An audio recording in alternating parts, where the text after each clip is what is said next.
여러분 안녕하십니까? 네. 제가 지난 금요일 날 교회에 나오지 않고 방송으로 듣는 분이 몇 분이 계신가 봤더니 16군데에서 이 방송을 청취하는 걸 봤습니다. 그래서 자꾸 날이 추워지고 하니까 사람들이 집에서 듣는 것들을 훨씬 더 선호하는 그런 경향이 있는데, 가능하면 성전에 직접 오셔서 함께 기도하면서 좀 더 정성된 그러한 예배를 드린다 그러면 더 큰 축복이 되지 않을까 하는 생각이 듭니다. 오늘 아마 내일 또 어린이 학생 영성 캠프 때문에 아마 준비로 바쁜 여러 젊은 가정들이 아마 집에서 아마 듣고 있지 않나 하는 생각이 듭니다. 자, 어쨌든 오늘 계시록 14장에 있는 새천사의 기별의 마무리 부분을 좀 짚고요. 14장을 가능하면 오늘 좀 끝내보도록 하겠습니다.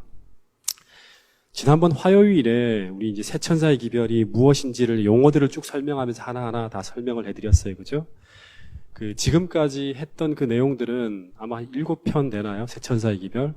이 내용들을 여러분 꼭 다시 한번 듣거나 정리하셔서 우리 교회가 전해야 될 사명이 무엇인지를, 또 우리 교회가 어떻게 태어났고 또 우리가 무엇을 해야 될지에 대한 부분들을 좀 잘 정립하실 수 있는 그러한 시간이 되었으면 좋겠습니다. 지난번에 이제 선악의 대쟁투의 절정이라 할 수 있는 계시록 12장에 이제 새로운 계시가 시작되기 전에 계시록 11장 19절에 하늘 성전의 문이 열리고, 그리고 언약궤가 보이면서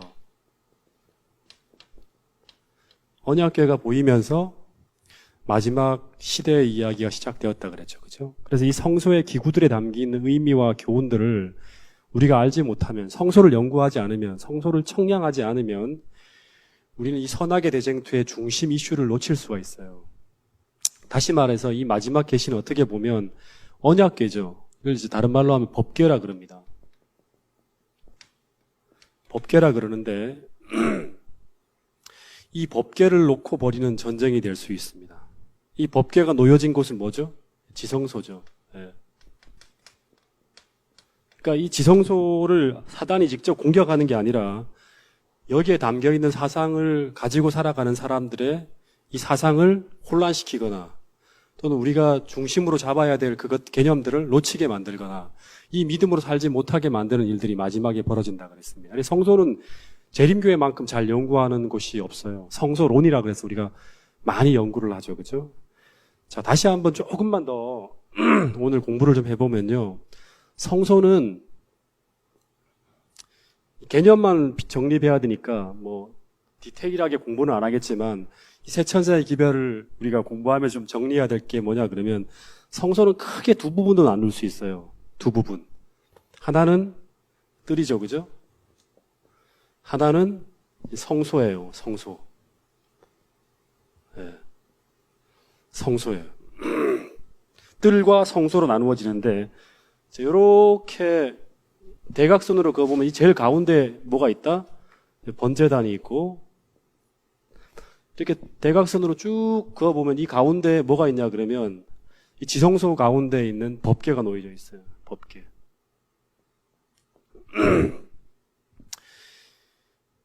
그래서 이 성소의 구조를 보면 하나님께서 우리에게 보여주고자 하는 핵심이 뭐냐 그러면, 성소의 핵심이 번제단하고 법궤다. 번제단과 법궤가 이 성소의 핵심이다 하는 거예요. 이 번제단은 뭘 상징한다? 예수 그리스도의 십자가의 희생을 상징한다 했죠. 그래서 성도들은 다시 말하면 예수님께 나아가는 자들이죠. 성소를 향해서 하늘 가나안으로 하나님이 계신 그곳으로 계속 가는 거예요. 성경을 보면 계속 홍해를 건너고 하는 게 뭐예요?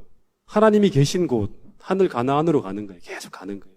성소에서도 계속 하나님께로 향해 나가는 거예요. 그 보좌가 계신 곳을 향해 나가는 거예요.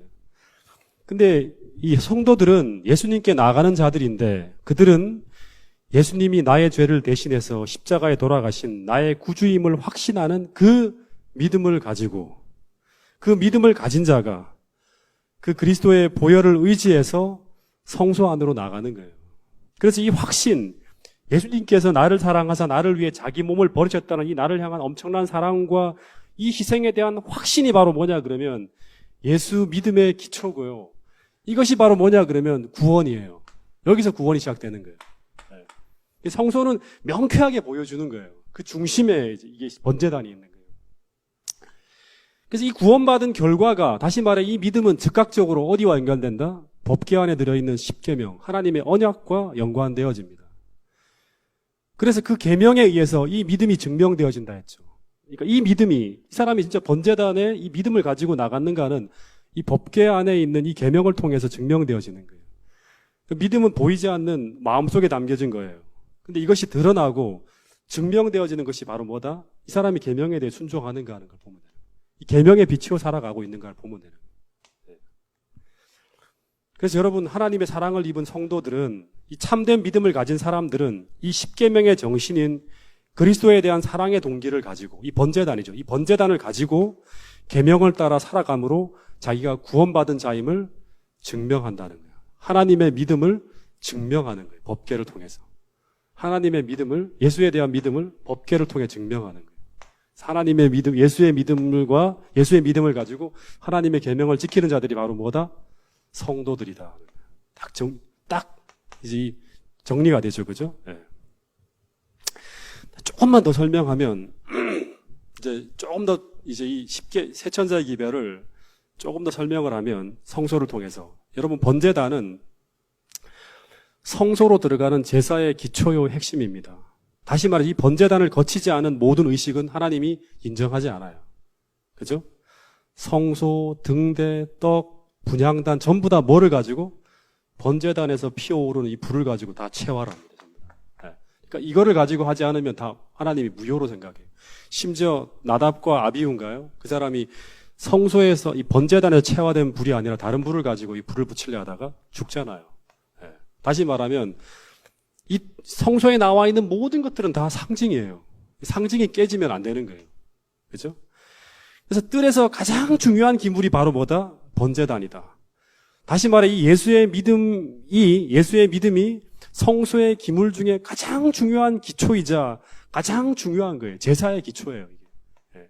이 번제단이 없으면 나머지는 아무것도 이루어질 수 없는 거예요. 유월절이 없으면 하나님 백성들의 출애굽이 없죠. 그죠? 그리고 번제단에서 모든 게 다 시작된다 생각하시면 되고 그 다음에 법궤에서 모든 것이 확인되어지고 종료되어진다는 거예요. 네. 아시겠죠? 네. 그래서 여러분 성소의 모든 기물은 모든 구절은 다 누구를 가리키냐 그러면 예수님을 상징한다 했어요. 자, 이 두 가지 성경절이 그 근거인데 요한복음 2장 21절에 보면 그러나 예수는 성전된 자기 육체를 가리켜 말씀하셨다랍니다. 다시 말하면 성전은 다른 뭐다? 자기 육체예요. 그분과 성전은 하나예요. 계시록 21장 22절에도 보면 성 안의 성전을 내가 보지 못하였으나 이는 주 하나님 곧 전능하신 이와 어린 양이 뭐다? 그 성전이다 했어요. 다시 말하면 어린 양이 바로 뭐다? 성전이에요. 성경의 모든 이야기는 성전은 그리스도를 다 상징한다 했어요. 그래서 성전이 전부 예수님을 가리키고 상징한다고 보기 때문에 이 성소의 세 구조로 나눠지면 처음엔 뜰, 그 다음 뭘까요? 성소의 첫째 칸, 그 다음 두 번째는 성소의 둘째 칸. 이제 성소와 지성소, 이 전부 다 뭐냐 그러면요. 재림교회가 이걸 쭉 연구하면서 성소론에 보면 예수님의 봉사사역의 국면들을 역사적으로 설명해주는 상징적인 도구라고 봅니다. 이걸 이해를 못하면 안 돼요. 지금부터 하는 얘기들은. 이 뜰은 역사적으로 뭐예요? 예수님의 33년간의 지상 봉사 사역을 상징하는 곳이에요. 뜰은. 네. 그래서 예수님이 BC 4년부터 시작해서 AD 31년까지죠. 그죠? 27년에 침례를 받으시고 그 이야기를 담고 있는 내용들이 바로 이 번제단의 뜰이에요, 뜰. 그리고 지상봉사의 핵심이 바로 뭐예요? 번제단이죠. 뭐예요? 십자가예요. 지상봉사의 핵심은 십자가예요. 그분이 하신 일 중에 제일 중요한 게 어린 양으로 죽는 거예요. 네. 그리고 33년 동안의 봉사가 끝난 서기 31년 예수님이 어디로 가셨냐 그러면 어디로 가셨죠? 승천하셔서 하늘 성소의 첫째 칸으로 들어가셨어요. 이제 이게 AD 31년이죠. 그죠? 그리고 31년 봄에 오순절 성령이 내리면서 예수님이 여기에 왕으로서 제사장으로 취임했다는 것을 알려줬어요. 네. 그리고 거기서 1000년, 1800년 가까이를 봉사하시다가 그 다음에 1844년 1844년 하늘 성소의 둘째 칸 지성소로 들어가셔서 이제 마지막 봉사를 하셨다고 합니다. 근데 이제 잘 들으세요. 이 사역이 전환될 때마다 이때마다 성경을 연구하면서 뜻이 하늘에서 이루어진 것처럼 땅에서 이루어지다는 말씀처럼 하나님 말씀과 성령의 조명을 따라 그리스도가 계신 곳을 확인하며 주님과 함께 동행하는 그리스도인은 언제나 이 하늘에서 벌어진 이 사건들을 이해하고 믿음으로 주님이 이 땅에 계실 때는 그분과 함께 지상에서 동행해요. 이분이 하늘 앞 예수 그리스도가 그냥 초라한 그런 청년이 아니라 바로 누구다? 메시아라는 사실을 이해합니다. 성경을 통해서 확인하는 거예요. 예수님이 이 땅으로 오셨으니까 하늘에 계시다가 이 땅으로 오셨다는 걸 다니엘서를 통해 확인했잖아요. 그 사람들은 그분을 기다린단 말이에요. 시므온과 그 다음에 여선지자 안나 이런 사람들이 다 그분을 확인하고 그분과 함께 믿음으로 동행합니다. 이분이 메시아라는 것을 알고 확인하고. 그리고 그분이 십자가에서 돌아가신 후 서기 31년 그분이 하늘 성소의 첫째 칸으로 들어가셨을 때는 믿음으로 함께 성소 첫째 칸으로 들어갑니다. 믿음으로 들어가요. 그분이 비록 십자가에 달려 돌아가셨지만 눈에는 안 보이지만 메시아로서의 왕으로서의 모습은 안 보이지만 그분이 하늘에서 왕으로 취임하셨다는 걸 알아요. 그래서 그 믿음을 따라간 무리들에게 하나님께서 뭘 부어주신다? 네, 성령을 부어주셔서 다락방에 모인 그 소수의 무리들에게 성령을 부어주셔서 그 시대에 전해야 할 기별을 온 세상에 증거하게 하신다는 거예요. 굉장히 중요합니다.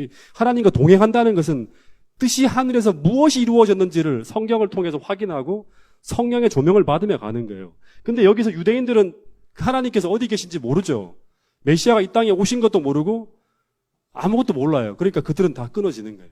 다. 성경을 여전히 공부하고 있지만. 네.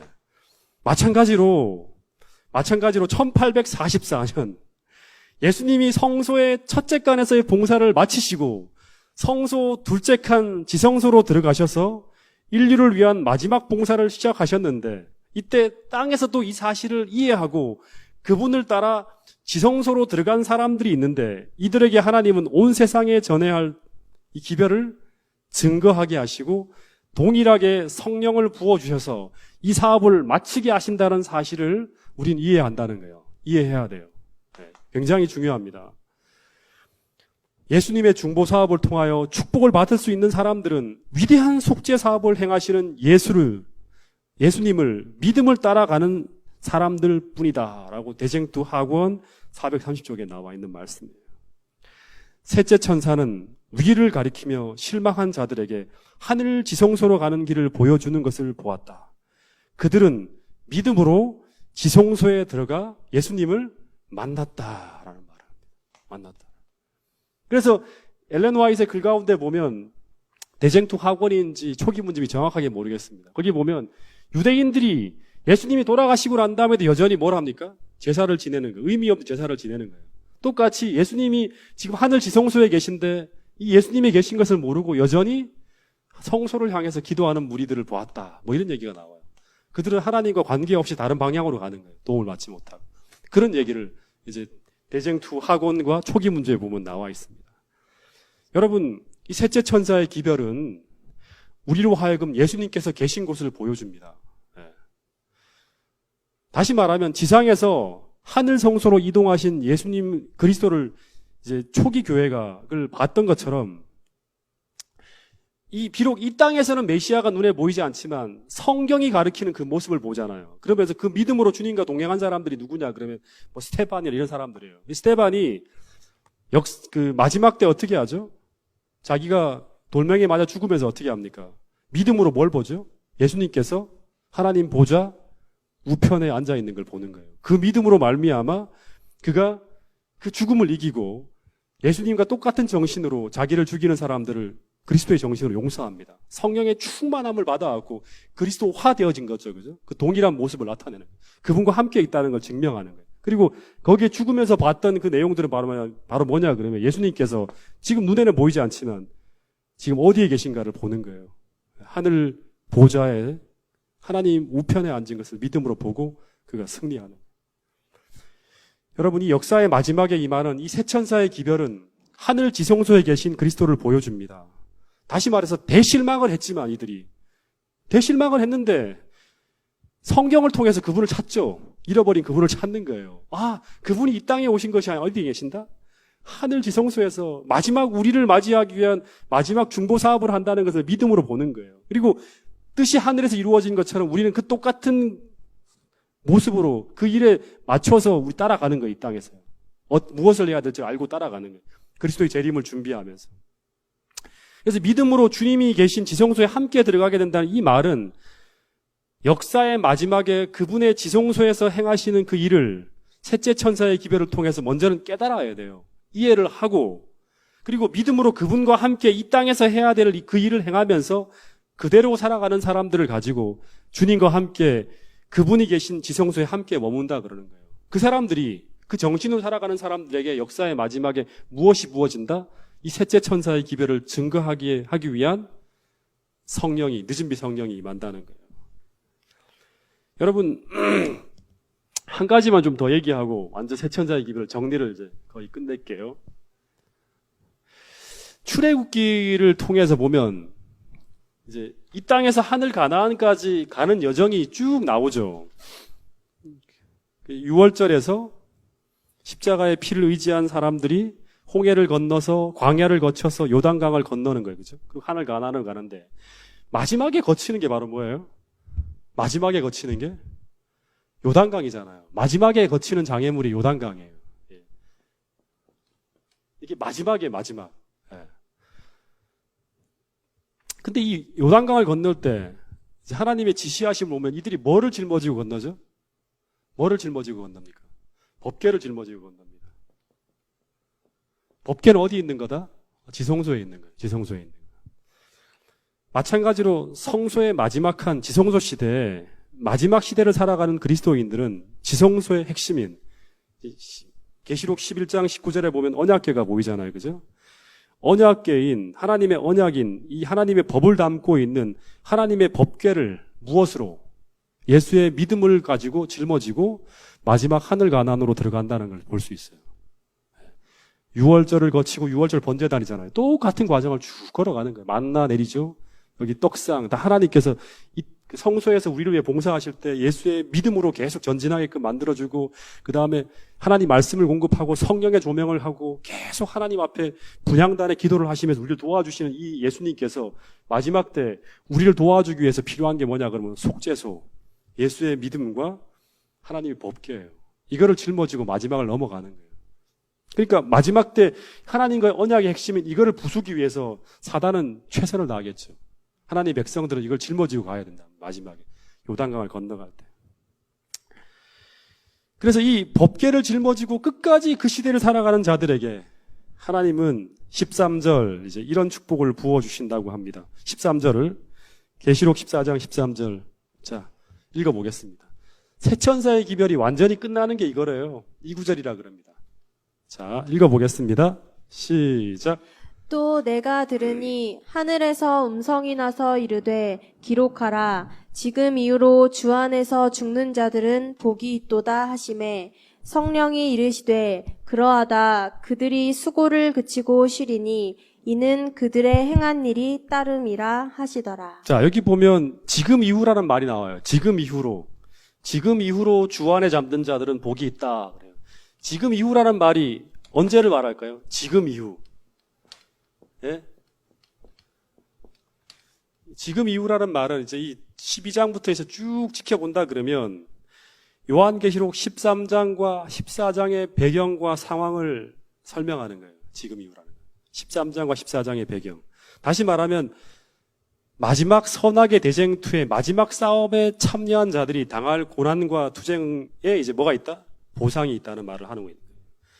그러니까 요 설명을 13절을 이제 자세히 읽어보면 무슨 말을 하고 있냐 그러면 그때 다시 말하면 계시록 13장과 14장 이 마지막 싸움이 벌어질 때 수많은 사람들이 하나님의 계명과 예수의 믿음을 지키는 자들이 뭐 하게 된다? 순교하게 된다는 거예요. 예. 우리가 죽게 돼요. 우리 중에 많은 사람들이. 이런 말하면 좀 겁나죠. 예, 죽게 된다는 거예요. 순교의 대열 속으로 들어갈 것이라는 거예요. 근데 이때 이 죽음 속으로 들어간 자들이 어떤 일이 벌어진다?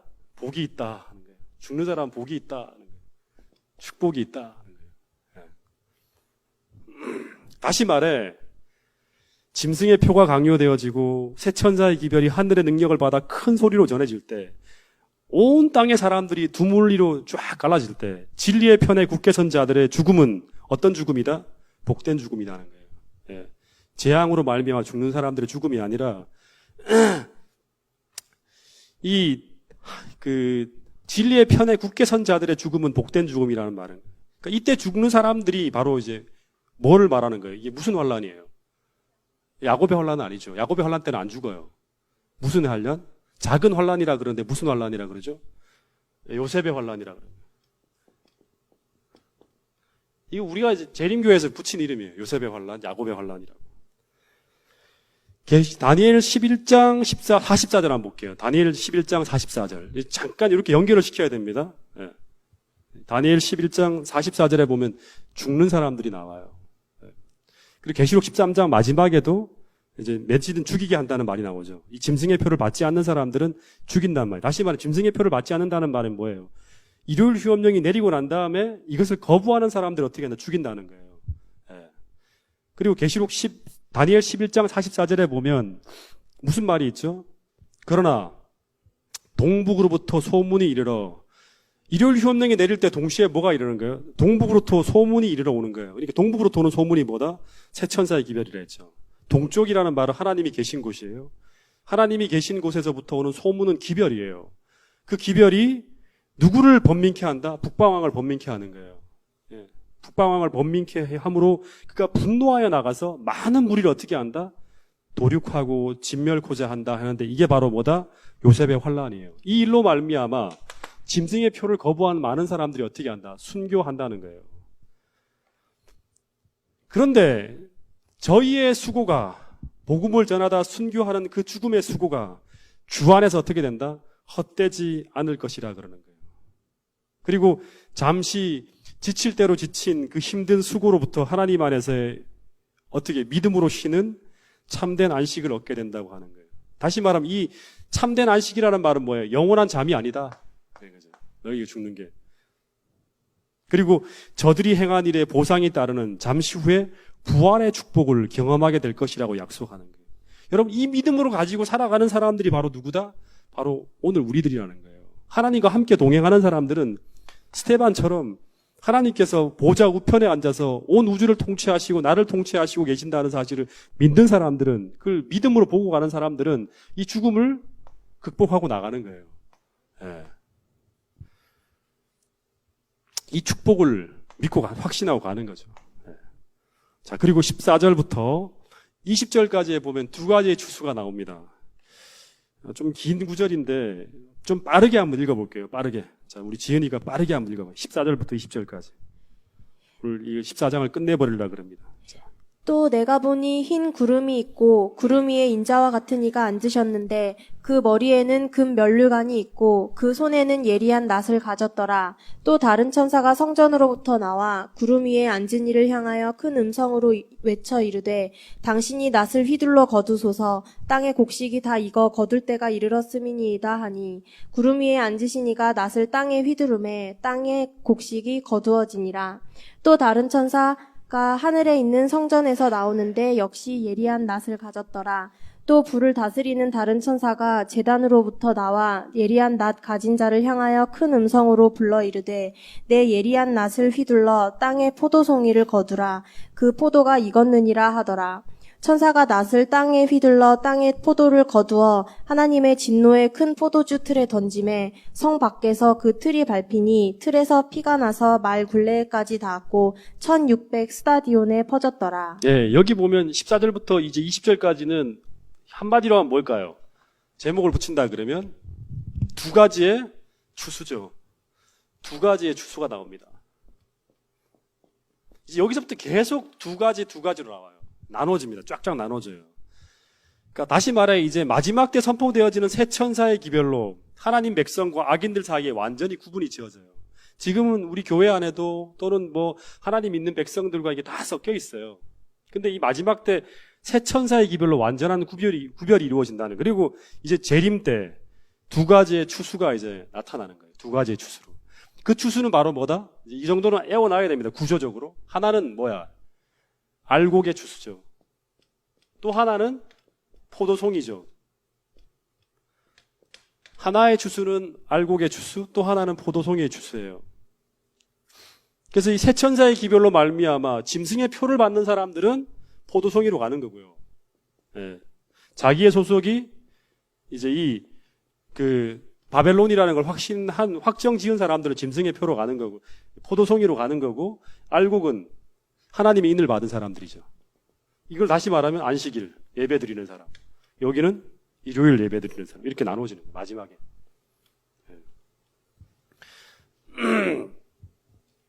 근데 여기 계시록 14장 14절에 보면 내가 보니 흰 구름이 있고 구름 위에 인자 같은 이가 앉으셨는데 머리에는 금 면류관이 있고 손에는 예리한 낫을 가졌더라 합니다. 예수님이 재림하는 장면이에요.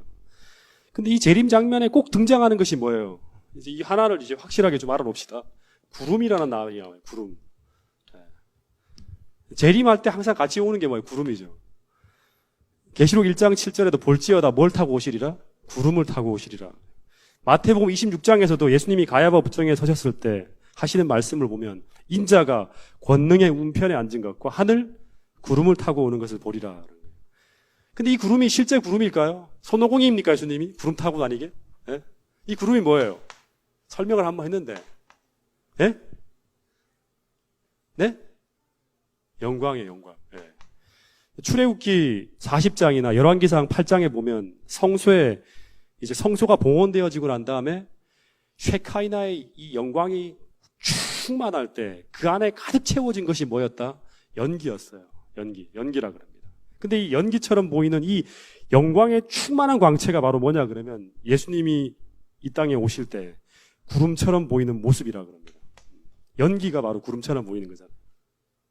그래서 예수님은 구름을 타고 오는 게 아니라 주님이 오실 때 그 영광의 빛과 함께 오시는 거예요. 그게 이제 바로 뭐예요? 이 구름처럼 보이는 거예요. 뒤에 보면 이게 쫙 퍼지잖아요. 이렇게 구름처럼, 연기처럼. 이게 쉐카인의 영광이 함께 쫙 오는 거예요. 또 하나 이제 예수님의 모습을 보면 그 머리에는 금 면류관이 있고 또 그분의 손에는 뭐가 있다?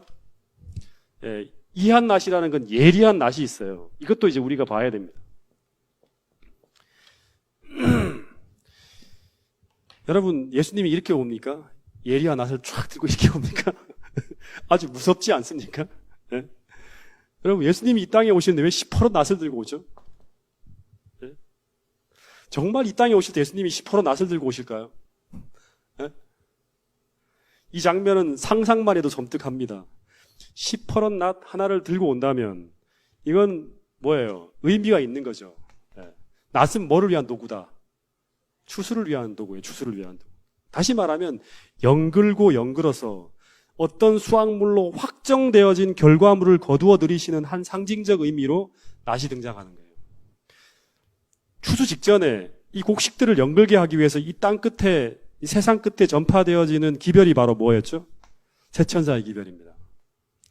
다시 말하면 새천사의 기별은 무슨 기별이다? 추수의 기별이다. 이해를 해야 돼요.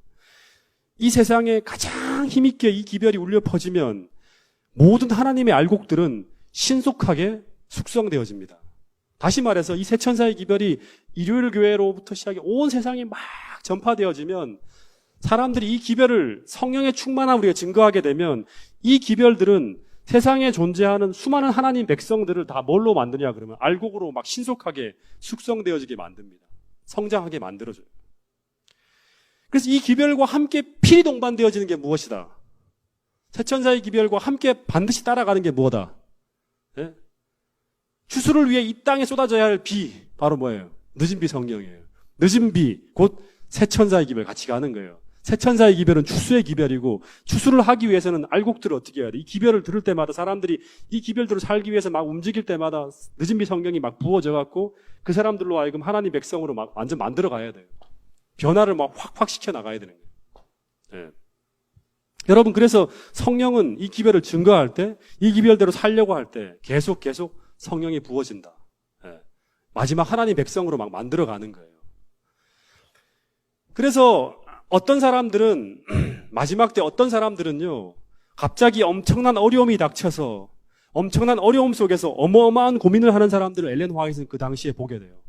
굉장한 어려움 속에 막 직면해서 굉장한 고민을 하는 사람들을 보게 돼요. 그 초기 문제 보면 나와요. 이 기별이 막 전파되어질 때. 그러면서 이들에게 갑자기 엄청난 변화가 몰려온다 그럽니다. 심지어는 한 15년, 20년 배워야 될 것들을 단 며칠간에 다 정리를 해버려요. 오랜 기간 배워야 될 그러한 모든 것들을 단기간에 다 이렇게 마스터를 해버려요. 변화가 일어나는 거예요. 그런 변화, 이해와 그다음 삶의 변화가 막 일어나는 거예요. 그래서 엘렌 화이트이 초기 면집에서 나는 이 변화의 의미를 물었는데 천사가 말하기를 그것은 셋째 천사의 큰 외침, 곧 늦은 비 때문이라 그럽니다.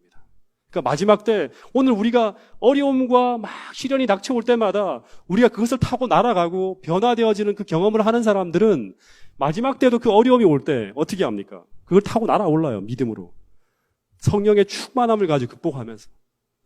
다시 말하면 이른 비의 체험을 계속하는 사람들은 늦은 비가 쏟아질 때 그 어려움을 타고 우리가 하나님 백성으로 변화되어져 가는 그런 일들이 벌어진다는 거예요. 초기 문제 280페이지에 있는 말씀이에요. 반대로 이 기별에 의해 반대편에 돌아선 사람들은 뭐로 변해간다? 알곡이 아니라 포도송이로 급속도로 변화되어져 가는 사람들이 있을 거라는 거예요. 마지막 시대에 지금도 마찬가지죠. 그죠? 급속도로 악으로 막 이렇게 타락해 가는 사람들이 있고 반대로 알곡으로 변화되어져 가는 사람들이 있어요.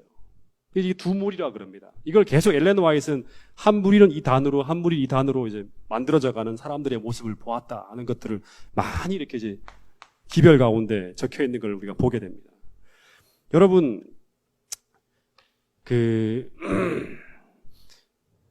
한번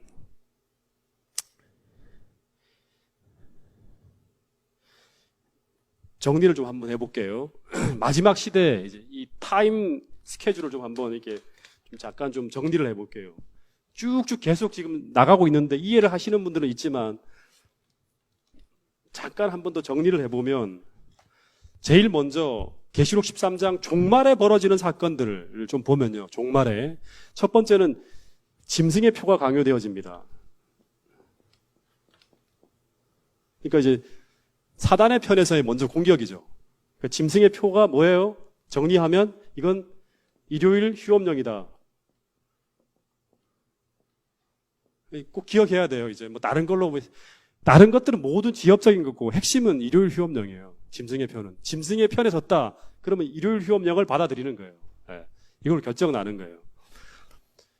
이때 동시에 하나님의 백성들은 흔들림 속에서 정확하게 말하면 수많은 제7일 안식일 재림교인들 중에서 이 일요일 휴업령이 내릴 때 타협하는 자들이 있고 이 타협하는 자들을 뭐라 해요? 흔들림에서 떨어져 나가는 거라요.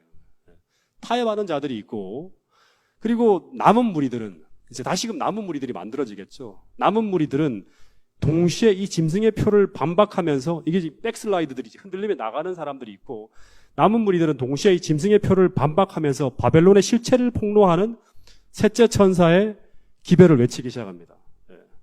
그러니까 셋째 천사의 큰 외침이라고 할게요. 이거를 가지고 계시록 18장 운동이라 그럽니다. 이게 외쳐지게 될 때 이제 이 짐승의 표는 세상의 힘이죠. 세상의 모든 힘이 총동원되어져 갖고 하나님의 백성들을 이제 무너뜨리기 위해서 나가는 거예요. 세상의 힘에 반대되는 뭐가 올까 그러면 하나님의 능력이 와야겠죠. 이들을 보호하는 그게 바로 뭐다? 늦은 비 성경이에요. 이 짐승의 표는 세상의 모든 권력과 힘이 총동원되어져 갖고 하나님 백성들을 죽이기 위해서 살 수 없게 만들기 위해서 나오는 거고요. 이걸 안 받으면 다 진멸코자 하는 일이 벌어질 것이고 하나님은 이 기별을 증거하고 하나님 당신의 백성들을 보호하기 위해서 뭐가 온다? 성령의 능력이 오는 거예요. 늦은 비 성령이 이제 오는 거예요. 그래서 이 세상을 완전히 뒤집어 엎을 만큼 우레와 같은 큰 소리로 들리게 하기 위해서 늦은 비 성령이 제한 없이 부어지는데, 이 늦은 비 성령에 의해서 어떤 일이 벌어지냐 그러면 하나님 백성들은 사상과 뜻과 생각이 고정되어지고요. 그리고 하나님 뜻대로 살려고 하는 사람들을 다 뭘로 만든다? 하나님의 품성으로 다 변화시키는 거예요. 그래서 이 사람들의 이 빛으로 말미암아 온 세상이 환해돼요. 진짜 진리가 함께하니까 저 사람들이 초기 교회에 나와 있는 성서대로 살아가는 그 교회, 그 무리들이 많네 하면서 이제 뭐가 올까요? 이때 빠져나간 사람들을 다시 채우는, 이제 바깥으로부터 들어오는, 우리 밖에서 머물드는 그런 수많은 사람들이 하나님의 백성들이 이 자리를 채우는 한 무리로 만들어지는 역사가 펼쳐지는 거예요. 네. 이 기별로 말미암아 세상은 두 갈래로 완전히 나누어집니다. 두 갈래로 완전히 나누어지고, 이제 이 하나님의 백성들에게는 뭐가? 하나님의 보호하심이 이르러오고 알곡으로 만들어질 거 아니에요. 그죠? 그리고 포도송이로 추수되어진 자들에게는 뭐가 온다? 이제 계시록 16장에 이제 이 재앙들, 7재앙이, 대접재앙이 쏟아지는 거예요. 다시 말하면 이 기별을 받아들이는 상태에 따라서 완전히 다른 반응이 나타난다는 거예요. 이 기별을, 이 셋째 천사의 큰 외침으로 하나님의 기별이 확실하다는 게 증거되어지면 이제 세상은 두 무리로 완전 나눠집니다. 여러분, 얼음에 햇빛이 쬐어지면 얼음이 어떻게 되죠? 녹아서 물이 되죠. 반대로 진흙에 햇빛이 쬐어지면 굳어집니다. 동일한 햇볕이지만 햇볕을 받는 대상에 따라서 정반대의 형상이 나타나는 것처럼 이 성령의 큰 능력으로 이 기별이 세상에 조명되어질 때, 빛이 쫙쫙 조명되어질 때 그 빛을 받은 사람들이, 어떤 사람들은 주님을 따르는 자들의 품성은 더욱 그리스도와 같이 변화되어져 갈 것이고, 그 반대의 길을 걸어가는 사람은 더 이기적이고 더 악해져 가는 거예요. 그래서 어떤 일이 벌어집니까? 죽이려고 하는 거죠. 네. 여러분, 오늘 지금도 이런 일이 벌어지고 있을까요? 지금도 이런 일이 벌어지고 있습니다.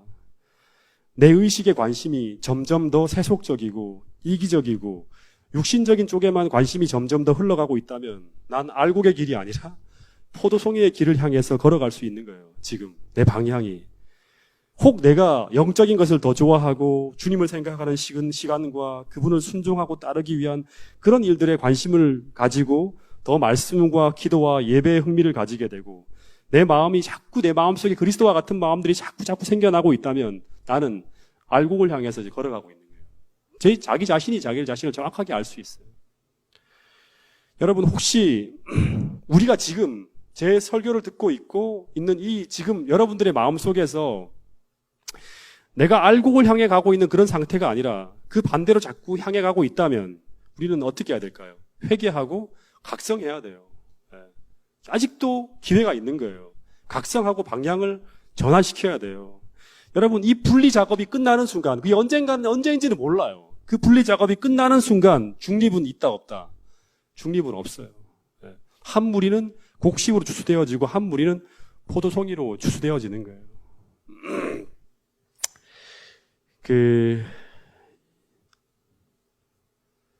여러분, 한 5분만 좀 더 할게요. 지금 끝내야 될 시간인데 한 5분만 좀 더 하겠습니다. 14장을 끝내면 좋을 것 같아갖고. 여러분, 이 15절부터 시작해서 20절까지를 쭉 보면 이 알곡의 추수는 누구에 의해서 이루어지냐 그러면, 알곡은 잘 읽어보면 인자를 통해서, 인자에 의해서 추수가 되어져요. 근데 이 포도송이의 추수는 천사를 통해서 추수되어집니다. 천사. 네. 천사를 통해 추수되어지는 걸 볼 수 있습니다. 달라요. 그죠? 근데 여러분, 왜 포도송일까요? 포도송이가. 왜 포도송이죠? 네. 이 포도송이라는 것은 그 속에 뭐를 담고 있습니까? 나중에 이제 이게 포도즙이 아니라 나중에 이게 쉬어버리면 어떻게 되죠? 포도주를 담고 있죠. 포도주가 되는 거잖아요. 그죠? 그런 것처럼 이 포도송이는 포도주와 관련되어져 있다 그럽니다. 이 악인들은 이제 음녀가 주는 포도주에 취했어요. 계속 이 포도주, 음녀가 주는 이 지상의 음녀들의 큰 어미가 주는 이 포도주에 계속 받아들인 거예요. 이 포도주는 우리를 병들게 하는 세상적 사상, 세상적 교리, 세상으로부터 온 문화, 학문, 하나님을 반대하는 모든 정신, 모든 죄악을 막나할 수 있어요. 이게 이제 계속 들어오니까 나중에 뭐가 되는 거예요? 이제 포도송이를 완전 연그러져서 나중에 터지겠죠, 이게. 그리고 또 하나는 뭐냐 그러면 성도들의 피라 그럽니다. 성도들의 피. 성도들의 피에 취한지라. 뭐 이런 말이 나와요. 그래서 이 악과 이 죄가 채워지고 채워져서 연글고 연그러지면 뭐 어떻게 된다? 터지는 거예요. 그게 이제 바로 포도송이의 추수입니다. 그리고 여기 보면 이 포도송이를 하나님은 큰 포도주 틀에 넣어서 이제 던지고 바른다고 하는데 그 틀에서 피가 나오는데 흘러나오는 피가 1600 스타디온이라 그래요. 1600 스타디온은 그냥 이거는 상징인데요. 1600 스타디온은 얼마냐 그러면 300km쯤 된다 그러면 300km. 서울에서 대구 정도의 거리예요. 이 정도면 팔레스타인 일대를 다 덮을 만큼 포도즙이 흘러 넘친다는 거죠. 실제가 아닌 상징이에요. 그러니까 다시 말하면 이 하나님을 따른다고 하는 백성들, 온 세계 모든 사람들이 이제 다시 말하면 마지막 심판 때 그 결과를 이제 직면하게 된다는 그걸 상징으로 보여주는 거예요. 근데 이 1600이란 말이 1600이라는 말은 우리가 그 14만하천을 우리가 연구한 것처럼 1600이란 말은 4 곱하기 4 곱하기 100이에요, 100.